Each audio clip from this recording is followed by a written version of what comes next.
I'm back to continue shooting the shit about gray aliens. It's a week later. I'm going to do part 2 here.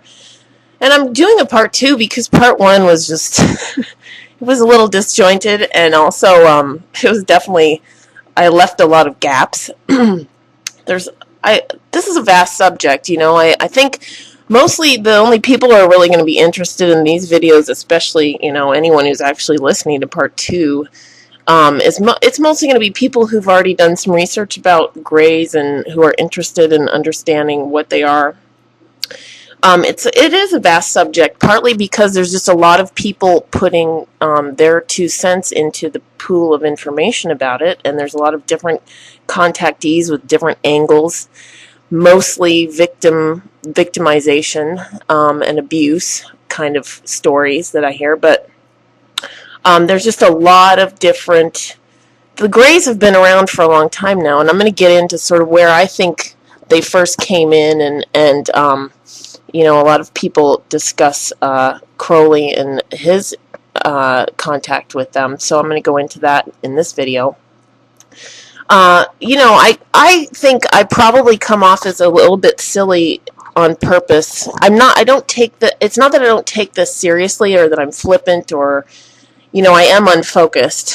Anybody who saw my notes would know that, but I'm trying to convey the fact that maybe being a little bit off about this sort of protects me. I've had some experiences in the past where it seemed that I was under surveillance and that I was being...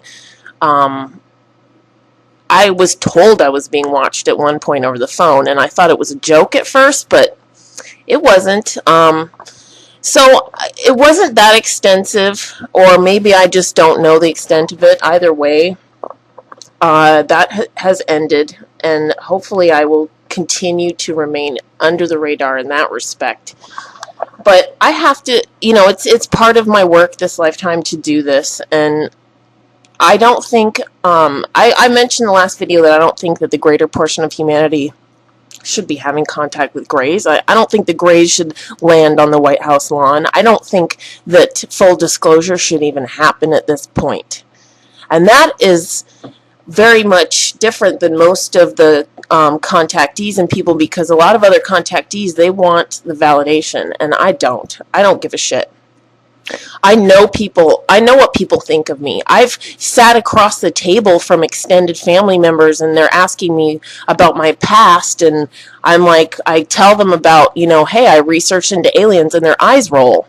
I've gotten that for years, and I don't really care what people on YouTube think about me. This is for people who are interested in this subject and who damn well know I'm for real. And they're few and far between, but they're out there. So, I want to remain protected, and I think some of the sort of unserious attitude and unprofessional, I should say, it's not unserious, it's unprofessional attitude that I have is part of just sort of keeping myself on the D-low. But I am going to talk, a little bit more about negative contact to start off right now, because I think most people have a negative view of the grays. And that is because of the media, but it's also because of a lot of people out there have had experiences of being abducted. People think grays and they think abduction, and I've had an unusual kind of contact, even though I did experience the so-called abduction type of scenario when I was in Alaska. And being laying on the table and looking up and seeing grays. They were not nice, okay? They were slightly menacing. I wouldn't say they're the most negative experience I've ever had, but there was definitely an oppressive feeling about the grays when I was in Alaska. And the fact that my roommate wouldn't really open up and talk about it, and I knew that she saw something in the night as well, that kind of stuff was like... It forced me to look deeper, and I think a lot of the contactees that are being abducted and having experiences and who've had nothing but negativity with the grays, they in general are maybe even before the contact happened, are identified more with being a victim, and it's not their fault. We're all born into this and we're told you're gonna, we're victimized right away. And you're going to be victimized when you're in a body in a human life, and at this time, that's what life is. You experience a lot of adversity, and how you respond to it is what matters. And definitely, I've responded to victimizing situations in the past poorly. We all do, and you have a tantrum or a fit, or you react and end up overreacting, whatever. Or you end up harming or hating yourself. That's what all this does. And constantly what I hear from the more positive ET messages out there and from the more positive gray angle is, look, humans have got to get over this identification of being a victim. And I that's what my last blog was about. It took me forever to write it because the whole time I'm like, God, I can't even master this. It's really difficult, So when you go into being victimized by grays, it's really scary because they're not human and they're really intense, and their minds are stronger than ours. Yet we have more spiritual voltage than they do, and I don't even want to go into all that because it's all speculation for the most part, and I think a lot of you understand that. The grays obviously have gone down a really nasty path, and from what I'm understanding, it wasn't all voluntary. They were their culture or their kind, on these various different planets, there's just various different kind of beings who I think were assimilated into this gray army. I think this happened a long time ago, but I don't know. I don't understand the grays' perception of time. But essentially they were all assimilated, and this is, I think, where a lot of the Borg thing comes from. And if you understand where Gene Roddenberry got a lot of his insights and where the whole Star Trek reality is based in, you kind of understand that it's probably not. It is fiction, but it's probably based in reality. This idea of the cyborg and this assimilation into a uniformity and so-called fake perfection. That's what I get off the grays. And what my gray friend Gooby has told me is that he is from Epsilon Eridani. That system and his planet was taken over, and they were given gray suits and augmented, and that they were sent into outer space because they are technically extremophiles, and so they have an affinity for extremes, and so space travel is something their kind would be ideal for. And from what he's telling me, humans, we're being slowly led down that path as well. And if you understand the spiritual dynamics of it, really ultimately it comes down to we have to do it. We have to volunteer. And collectively, humanity is making a lot of different choices that are not conscious. Okay, and they're on a deeper level. And when you've got so many human beings who are materially oriented and they're identified completely with their personality and their body, they don't have the awareness of their higher self or even the astral levels. They are going to be easily hijacked on those higher levels, and they'll be making agreements on those levels that their conscious mind might be shocked about because their personality is removed from it. And that's what this egotism and this inside-out consciousness that we're living in has done. So, I'm going to continue with my notes. I think every abductee that's having a really hard time needs to first and foremost, realize that you do not, you have to stand up for yourself. You can stand up to yourself against the grays. And I know a lot of you don't like the idea of so-called doing magic, but we could get into a whole discussion about what magic is and how there's not a living human being who technically doesn't do it. When you go to church and you do your altars in church, you're doing magic. It's just your style of magic, so you demonize everybody else's. That's this religious thing. You don't understand that this is not, the occult and magic are not a religion. Okay. But I'm not going to get into all that too deeply because you guys are probably not even listening by now anyway. So ultimately, you can use magic to deal with the grays. That's one way. I've used obsidian very, very effectively. Any kind of like black volcanic stone, especially that's like a shiny black mirror. I wrote the Greys a letter at one point and said, look, I basically broke my contract with them on all levels in this letter. There's all kinds of ways you can assert yourself with the Greys in a very strong, energetic manner, and you'll actually find out that it's almost like when you think about Grey aliens victimizing a human, the human really has to be mind-fucked and very much convinced by the situation, because technically the human does have the upper hand energetically. And that's why the Greys don't just invade this planet, I believe. I believe it's also due to the fact that their genetics is not really suited to live down here, especially outside of that suit, for a long time. Every sphere has its like its own system and its own vibration and its own genetic codes, and you can't come from off planet and just land on another planet and fucking live there. That is what I have come to believe. It's nothing I can prove, obviously, but that's my guess. You could stay there for a short period of time. And I've heard other people say this. I've heard like 2 or 3 other people say this in the last couple of years, and I'm like, yeah, that resonates. This is why they are mostly dealing with us astrally and mentally, and that's where the control system, that's where the Archon control system exists, is in these fields of, or levels of reality that we technically are only kind of partly aware of. Especially the materialist, mundane kind of person who, you have a conversation with them, they can't talk about anything spiritual. You bring up aliens, they roll their eyes. These people don't really produce anything deeply creative. They're very much about their body and their personality and their stuff and their family.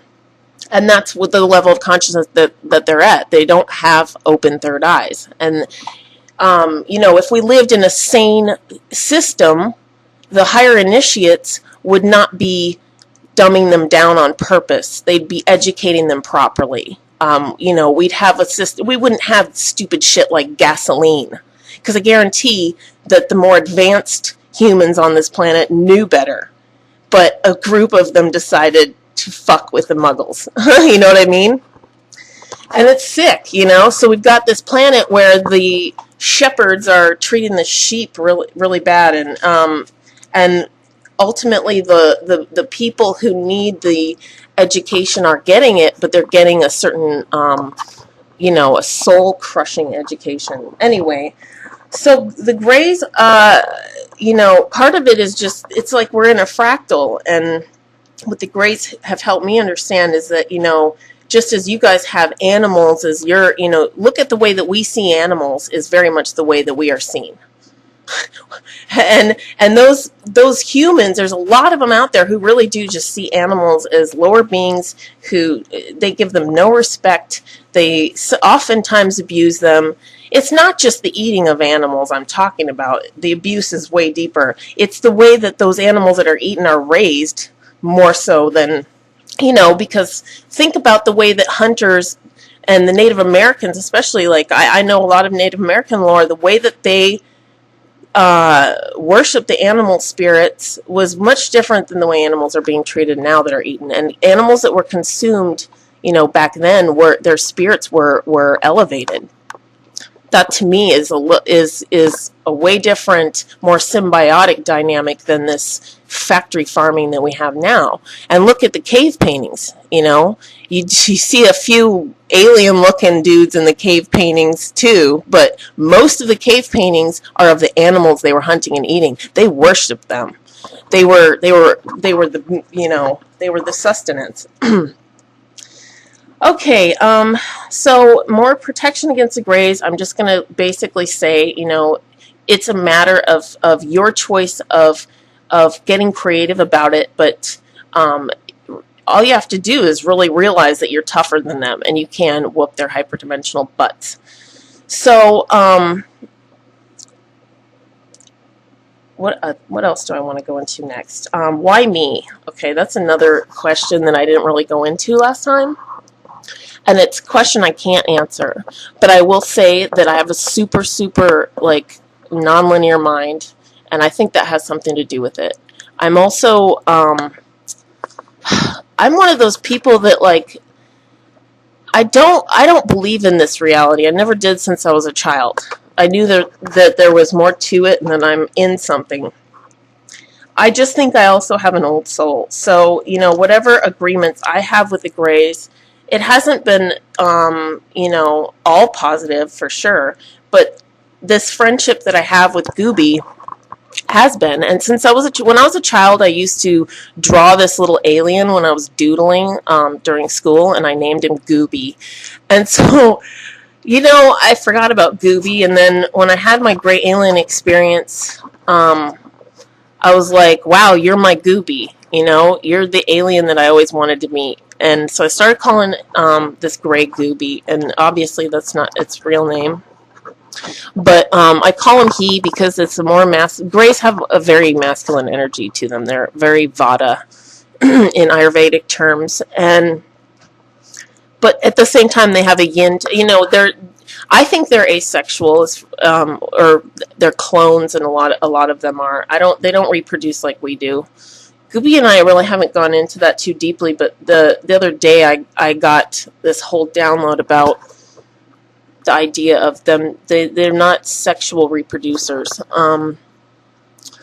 And I think that extremophiles generally aren't. I think they're generally. I can't remember what I read about them, but I know that they're generally not. They're generally not reproducing. So these subconscious agreements, like with Gooby, you know, it started out all of a sudden I have a gray alien in my backyard, but I realize now that this is beyond this lifetime, whatever our relations are, and that the friendship that has developed has been surprisingly, like, it's just been surprisingly normal. Like, there's been a sort of, there's a way that we communicate that has been really open, and then when I've asked him questions, usually I get a fairly clear answer, and then I just take it for what it is. I don't necessarily believe in everything I'm hearing, because it could just be my own mind. This is the problem with this kind of thing. This is why, you know, I feel that it was a great gift that I got to meet Gooby in person, because I was like, okay, there is someone, this is someone I met in person. You know, if I had never met this being he was standing like 10 or 15 feet away from me. It was pretty close. So maybe 17, 20 feet tops. But I just remember it was like, you know, across the room would have been the way I would put it. But it was in my backyard. And so basically I feel like that gave me this grounding and this understanding that, yes, I'm dealing with an actual living being here. This isn't a separate entity. As opposed to what I think oftentimes with what we might think of as separate entities are actually thought forms that we've created. And a lot of people, what they think of as negative entities are their own created thought forms. I think a lot of deities are just thought forms that humans have been feeding into. And so my experience of meeting the Gray physically kind of, you know, led me to more of the conclusion that they are actually from outer space, physically existing in our universe. So I know that a lot of people disagree with that, but that's where I'm at with it, and I'm always open-minded. And so part of the open-mindedness of it has been talking to Gooby about, like, you know, the other angles of it. And there's, you know, a whole cult devoted to these beings, which I'm going to maybe post some links below this. But, okay, I got dry mouth, so I had a little break there. And I'm sorry if I'm picking up on some other tangent here. I'm sure I'll cover everything, but I can't remember where I left off. I'm going to talk a little bit more about Gooby, I guess, and then I'll go into the rest of what my notes have here. So first of all, the Greys have this bee thing going on, and when I first met the Gooby in the backyard, right after that, it was like bees were everywhere. And I like I said, I felt like meeting Gooby in person was kind of an initiation for me into. I'd already been. See, I'm a self-initiated magician, I guess. I know a lot of people join an order and get initiated. That's not how it happened for me, and I don't do a lot of group work, and I don't join groups. I've had a lot of different teachers, but mainly Gooby's been like kind of one of my main teachers. But it's been very off and on over the years because there's there's a lot I can't get from the Greys that I could get from human teachers. So, but when I first met Gooby, it's like all this magic happened, and I started to see nature, and the beauty of nature like was a lot more alive for me. And it wasn't because of Gooby; it was because of a process I was going through at that point in time. And I find that I can't help but connect the magical awakening that I was having with the Greys showing up, but I didn't call them in consciously. And I certainly didn't do any kind of ceremonial magic of any sort or sex magic of any sort to call them in or to do anything that I know of. And I've thought about it since, now that I also have more knowledge, about magic and the things, sometimes we do it unconsciously. But I don't think I did anything to ask for it. It just happened because it was meant to happen at that point in time, and it was maybe something that I had agreed to before this lifetime. It didn't develop into a friendship until 2010. And that's just because, I was young, and when you encounter these beings, it's really hard not to look at them like they're so much further above you. They are godlike to the untrained mind, I guess. And if you don't see yourself as a very bright, powerful spiritual being, you could easily get bowled over, and you could feel like this little nothing, or like an animal. Again, the way that we see animals is very similar to the way the Greys look at us, and Gooby has given me the analogy of like the way I see cats. I see cats like I'm such a cat person, and I love them, and I revere them, and I think they're like these beautiful beings. I worship them practically, I think cats are amazing. And he's like, that's how I see you. And he said, it's just like humans. Some of them are decent people. They love animals, and they want to take care of the so-called lower beings of the universe, but in a gentle way that doesn't, overly control them. And then there's just like this other side of the universe. There's just people that are just abusive and dark, and they're always, there's shades of gray in between, obviously. And from what I understand, our universe is an oscillating universe, which I can't visualize it really, but we have cycles that are darker and cycles that are lighter, almost like day and night on a very macro level. It's part of the fractal. And if there's anything of all the spiritual teachings and the understanding of this universe that I've absorbed from the Greys, it's about this idea of the fractal. And when I first met the Greys, I didn't get any of, I didn't get any of this because it was just like, I'm being abducted in Alaska. That was just like dark and scary. But when I met Gooby, it was like he opened my eyes to this whole the idea of time and space and the way that they work, and how the Greys do not see time in as linear a fashion as we do. They more see timelines and probabilities, I think. I don't know. It's so hard for my mind to comprehend it. But what I did comprehend is this fractal embedding, and how, everything on our level is very much the same patterns exist on the macro level and on the galactic level even. And our universe is definitely, one of many universes. And just like the galaxies in our universe is in a larger universe that contains a bunch of universes. That's how I see it. It's a fractal that goes on and on. And so this whole babe in the egg thing came up when my roommate at one point saw a Grey, and then his giant gray alien head turned into a babe in a womb egg thing. And she didn't know what to make of it. I didn't know what to make of it. But I was glad that someone else was seeing Greys, and she was the one in Alaska who had seen them as well. So I just, there was my validation right there that someone else was seeing this, but the way that she saw it was more on an astral level, and neither one of us understood that whole fetus thing, the fetal egg that she saw. I didn't see it, but she told me about it in detail. But years later, I'm reading about Crowley and this gray alien that he drew, and the babe in the egg imagery, and I'm like, whoa. So, I was like, okay, I got to get into this. And, rather than go too deep into it, I'm going to say that the babe in the egg, at one point in 2010, Gooby came to me and, I had this, I don't know, I just had a total memory of what had happened in the backyard in 1996. And when I actually met Gooby in person and we locked eyes, yes, there was definitely a huge amount of information that I was exposed to that I pushed back down into my mind, and I started to recall it in 2010. And the main thing was the babe in the blue egg.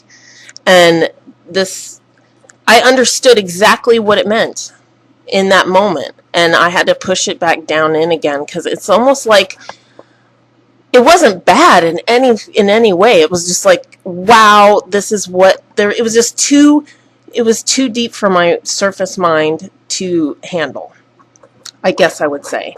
And it's not like it's just the kind of knowledge that your inner self, that and of the truth of what this reality is, that is just too overwhelming for the ego that's trying to function in it, because it's things are askew. Anyway, I just don't want to get too esoteric about all this. I guess the symbolism is there, though, and the egg is the occult symbol that's very much associated with these beings. And then to find out that the Gnostics talked about the archons, and that they identified two main types of archons that they were perceiving, and one was reptilian and the other was fetal. And that the fetal archons seem to be the subordinates of the reptilians, and that's exactly what the Greys are. And so it's understandable why people have come to the conclusion that the Greys may probably be the fetal aliens that the archons were talking about, not the archons, that the Gnostics were talking about. So then fast forward to the 1918 operation that Alistair did to open a portal that brought a so-called gray alien through, or lamb. He calls it lamb. I believe that's the pronunciation.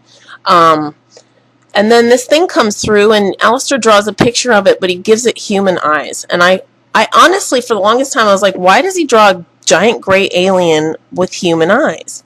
It's creepy and weird, and it doesn't make sense to me, right? And then after I started reading Crowley more, I realized, what he was probably doing, he probably did that on purpose, because he wanted to weed out anybody who is a faker and said, oh yeah, I seen him too. Because anybody who'd really seen them would know they had those giant, or maybe that's what they showed him. Maybe that's what he saw when he was looking at a gray. I don't know. Alistair was a strange character. So a lot of people think that Alistair opened the portal that brought them in the first place, and that is simply just not true. I think the Gnostics were talking about the Greys. I think that a lot of these ancient artworks are the Greys. I think that there's tons and tons. The Hopis talking about the ant people could very well be the Greys. There's enough evidence to make me very skeptical about the idea that they started in the 20th century. So I think the Greys have been here for thousands and thousands of years. I don't know how much, I don't know how long. And I think the reptilians as well. And I don't know what the real deal is with the reptilians and all that. It's just like, I gave my info on that in the Denver video that I did. It's all a mystery, because we have such a limited perception, we do not see these other dimensional entities. And they may be walking around a lot more than we think. So even though they're from another dimension, they're just as physical as we are. And I don't know. I mean, for me to have seen Gooby in person physically tells me they can at least be present for some period of time in 3D. Gooby says that he's all dimensions, and so am I, but that I'm just not as aware of my other dimensional, my hyperdimensional self as he is. That's kind of that's basically what he's laid out for me from my point of view, my understanding of the semantics of it. So all these magicians that are calling in the grays or the lambs with their sex magic, I don't agree with all that. I'm not going to get into it too deeply, but I'll post a link that has some interesting information about it and kind of gives you more of the esoteric side to the grays. Lamb is not a single entity, it's a type of entity, and Kenneth Grant has associated them with UFO occupants, and I'm sure he's talking about grays. So I think that's probably what's bringing them in more now than, because there has been an influx of grays into the surface consciousness since last century. And it probably is because of all these magical workings, and Alistair probably did start that wave. But I don't think he's the first one to bring them here. And I definitely think that he, from what I understand, closed that portal down properly. So, the link that I post talks about the Babylon working and how they maybe left a portal open. I don't know. I think it's pretty hard to know, like, just, how sloppy it was. So, what else? There's a lot of people who are talking about the New Age UFO cult and how it's a new religion. I've gotten that a lot. I really want to get away from that and debunk it, and because it doesn't have to be that way. And that's why, I'm talking about these people who basically, are doing a lot of magic to be in contact with these beings. That's not necessarily the bad thing. I don't like the way that they're going about it, and there's a whole can of worms there, literally. But, that's just me, and I'm not saying all of that contact is bad for humanity, but I think a lot of the gray contact has been bad for humanity. And yet, on some level, there's an agreement there. And the way that grays see reality is that, and this is why they seem to not give a rat's ass about human logic and human emotion, is because they see these agreements that are happening on the inner levels, and they're like, sorry, it's there, and I don't care what your conscious mind thinks. And, part of the way to protect yourself from them is to become aware of your inner or higher self, however you want to look at it. There's subtler levels to you. There's a mind beyond the mind, It's not a mind, it's your real self. And you're so identified with that inner dialogue and that mind that these mind parasites, all they have to do is put a thought in your head, and then a moment later put another thought in your head agreeing with the thought that they just put in your head, and they've got you. You're their drone in that moment. And it's because you'll agree with the agreed thought, because you're going to think one of those thoughts has got to be yours, So it's really subtle, and if you get into the subtler layers of yourself and your mind, you understand why some of these, yogis and these people who are really the real ones, the ones that are detached, it's because they're beyond their mind and their body, and they know who their real self is. It's so eternal that this mind and the body's like an outfit they're wearing. And I've had those moments where I feel that way. Other times I'm totally submersed in this shit, and I'm totally identified with my mind, and that's when you're in danger of the attacks of the subtler bodies, is when you're not rooted in that deeper self. And it's really hard to stay there. That's what this whole system is trying to deny us. I mean, you guys know that. I know this is getting long, but there's so much more I could go into. My God. I don't know if I went into this in the last video, but, the grays mostly, I think, are really afraid because they're so far on the road to entropy. And I know that I read something where Whitley Strieber talked about, and he's a real contactee in my opinion. And Whitley was talking about how the grays, he asked the grays about their view of the universe, and they showed him a coffin. And I asked Gooby about that. I was like, is that how you see the universe too? Is that it's just a big coffin? And Gooby showed me a sarcophagus. He's like, no, there's a resurrection component that is the spirit that like I talked about in the last video, is like the weed coming up through the cracks in the sidewalk. That is the resurrection key right there. You have to let that in from within.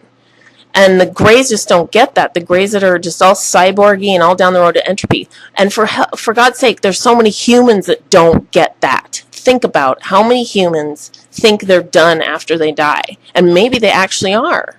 Because they haven't imploded. They haven't let the spark of spirit ignite within them. I don't know. You know, there's a lot of talk about soulless people and the organic portals, and I'm sorry, I think there's a lot to that. And I don't know if they have souls or not technically, but they sure act like they don't.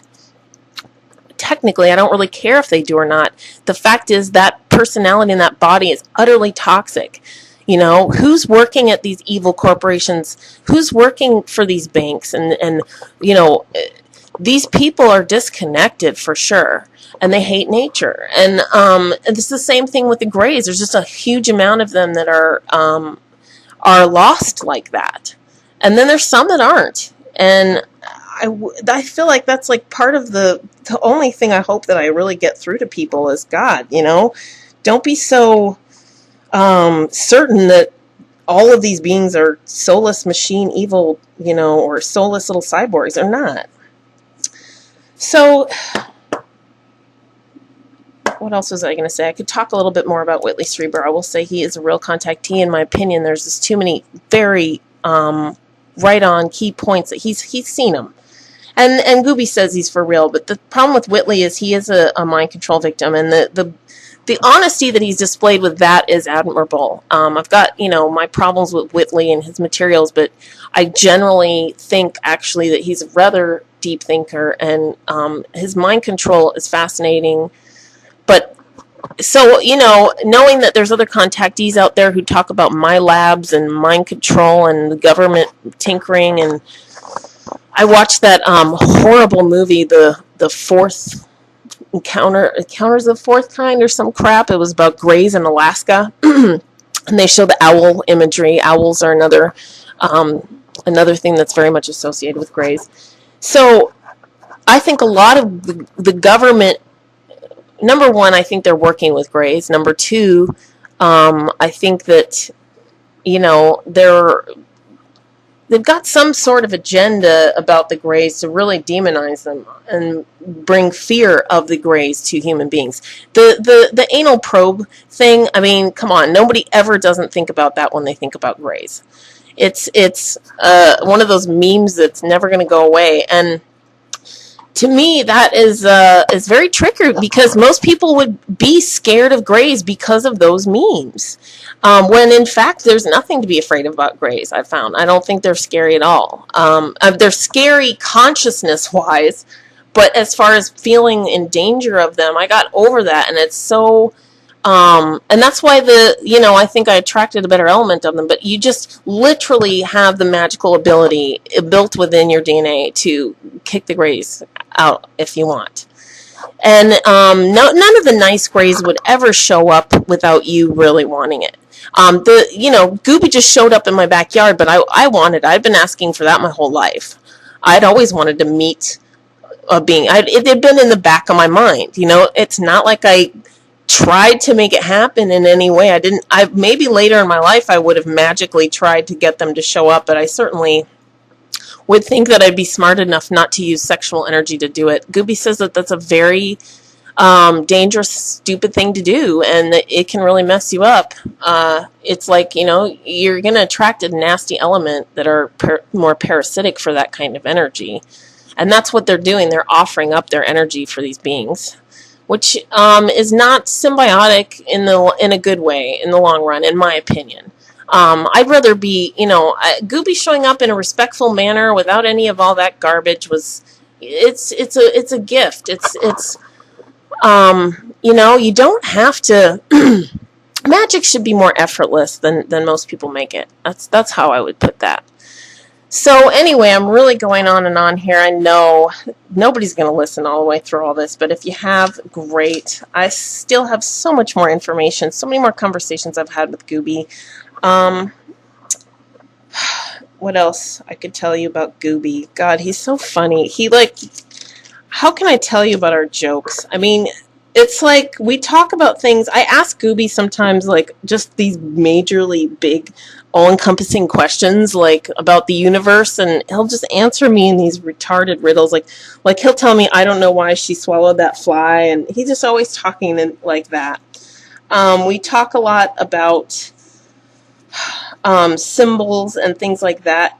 He's given me ideas about symbols and sigils, and he's helped me to understand the Ankh a lot better. Generally, Gooby doesn't help me with my problems. Sometimes I kind of beg him. Like, for years I've been like, give me the lottery numbers. And so we have kind of a running joke about that. Like, sometimes I'll walk by the lotto table, and and he'll tell me, pick that, scratch it, and it'll be like a $2 winner.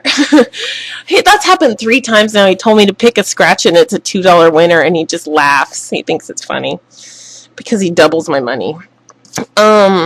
What else? You know, I understand if people are really wary about me having a friendship with, you know, some people will think it's my imaginary friend. My own spouse actually, for a long time, was like, okay, you know, I know that you think you're talking to somebody, and he was really open-minded about it, but not, you know, he wasn't going to just believe me. And at one point, I think I'll tell this story. At one point, a piece of mail was lost, and it was money, and we needed it, and it was like, shit, where is it? It's lost in the mail. And I asked Gooby about it. I said, hey, you know, can you do me a favor and tell me if you can see where my mail is? And he said, sure, it's next door. It got delivered to the neighbors, and within like hours, the neighbor from next door brought it over to our house. You know, every once in a while he'll give me little tidbits like that, but his point of view is you need to be psychic for yourself. You need to be the protector of yourself. You need to deal with your own stupid problems and your own hang-ups. And he pointed out some negative energy currents that I have going on and some bad habits. As a friend, he's pointed them out. And he's never been, you know, that pushy about all of it. But he's like, you know, you have much more potential than you're not meeting it. Blah, blah, blah. That's the nature of our relationship. He doesn't give me handouts. He doesn't give me the damn lottery numbers. And if he did, I probably wouldn't trust him, because this being could manipulate me quite extensively. And he may be, you know. I may unravel that at some point. Yet, you know, it's like any friend. Your friends often manipulate you without, you know, because that's what friends do. But, you know, sometimes you're friends with someone for a while, and then you realize, oh, that person is manipulating me. And I've been friends with him for pretty closely for like 2.5 years now. We've had these telepathic conversations. And like, you know, sometimes I'll ask about an intuition that I'm having. Like at the beginning of 2011, I felt that there was going to be a nuclear event, and I thought that it was going to be a bomb, like a nuke. And I was scared because I figured it would be an American city or some shit. And I asked Gooby, and he said, yes, there will be a nuclear event this year. And Fukushima took me by surprise, but I knew that something like that was coming. And in fact, I knew so much so that I bought a bunch of bentonite clay and other radiation protection, like some seaweed iodine supplements, before it happened, because I felt like I needed to be prepared for radiation fallout. Stuff like that. Okay, so just to wrap this up, I'm going to briefly go over the fact that some other things that Gooby has pointed out is, number one, that our planet is under management, and that at this point in time, there's kind of a changing of management happening, and he predicts that humans will be, you know, that there'll be an upheaval, just as the whole 2012 meme may be true or not. It's going to happen during this time period, that there's going to be upheaval, and that there will be change in management in both human management and alien management, but that humans basically are not going to be their own governors, that there's going to be outside management or governance. I don't like it, but it is what it is, and most humans are not taking personal responsibility. They're not able to, you know, even the well-fed humans, the ones who aren't spending their whole day looking for food, you know, we're a mess. um, and a lot of that is because of bad management, perhaps. Some of that really does fall on our shoulders. All this blame of, I hear tons and tons of it, and I get it. The Archons suck. They are to blame for a lot, and the architecture of the system sucks. And that, the breakdown of that is an opportunity that will probably be seized by the wrong people, as usual. And they're setting the system up to break it down. They're going to pick up the pieces because they're the ones who are ready for it, and everyone else is going to get blindsided because they were just too busy being distracted by crap. So there is a component of personal responsibility, and you can't blame all of these outsiders, but the more benevolent outsiders will probably start managing this planet. Maybe we'll get clean energy and all this kind of stuff. And you see these movies like the Venus Project and the Thrive movement. It's not pretty. It's not.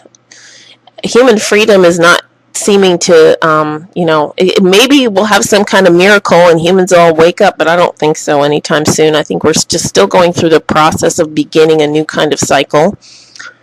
As far as the breeding program, I do think that there is a gray hybrid program, and that it's not very successful because you can't just take DNA from somebody, and DNA only goes so far. There's got to be that spark. I've heard of humans talking about donating to grays and whatever. I don't know. My feelings on all that are fairly mixed. We do have all this junk DNA. There's no telling what humans really are capable of. And so when maybe one or two humans really starts activating and unraveling the suppression that's going on, there could be a huge shift. And, I don't know what the fate of the Greys is. They're responsible for themselves and the mistakes they've made. But overall, they've attracted me as a friend because I find there's a sincerity there, and there's a definite camaraderie of spirit. I do wish them the best.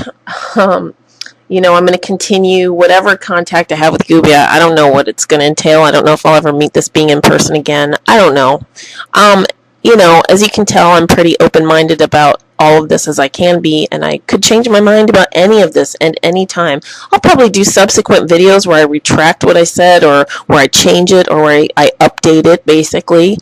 I'm not afraid of that. So either way, my opinions are just my own. If you get anything out of this material, I'm really happy about that. So enjoy your day, and thanks so much for listening this far.